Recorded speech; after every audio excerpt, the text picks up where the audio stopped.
zero and liftoff of Space Shuttle Atlantis. The Kennedy Space Center has been America's gateway to space for decades. Now the future of space exploration hinges on its radical transformation. With the shuttle's retirement this year, private industry instead of NASA is expected to take the lead in carrying cargo and astronauts into orbit.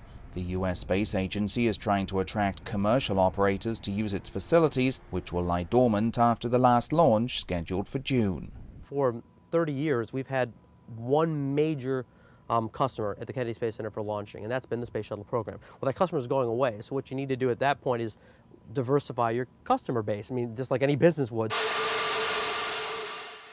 Commercial operator SpaceX is already using the Kennedy Space Center, recently launching a test capsule into orbit and bringing it back to Earth. It's one of several companies competing to carry missions to the International Space Station. It's appropriate that that be turned over to the private sector because that is America's strength, and to allow the marketplace to drive down price, drive in efficiencies, that's what's necessary to make our program move forward right now. With an estimated 9,000 jobs on the line when the shuttle program ends, attracting new enterprise to the Space Coast is an urgent task for government. State officials say they want to move the region away from a reliance on NASA. I believe that the future of the space industry in Florida lies in its diversification.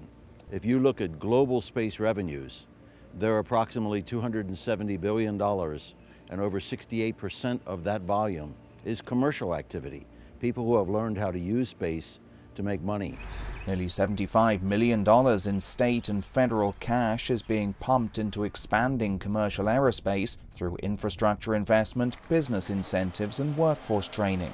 This is our premier model. But not everyone's optimistic those efforts will pay off. Former NASA engineer Charlie Mars, who runs a space museum, thinks it's unlikely private companies alone can prevent massive job losses. The commercial markets there today already has the people. You know, they've got who they need. They probably want some people, but certainly not in the numbers that we would like to anticipate. Oh, say, can you see? For the NASA workers and their families who recently gathered for a memorial for the victims of the Challenger disaster, the future is full of uncertainty. This community weathered the end of the moon missions in 1972, but this time it's preparing to chart a very different course, one where NASA could be just one of many players in the race for space supremacy. And so, Father, we are reminded today that there is a time for everything, a season for every activity under heaven.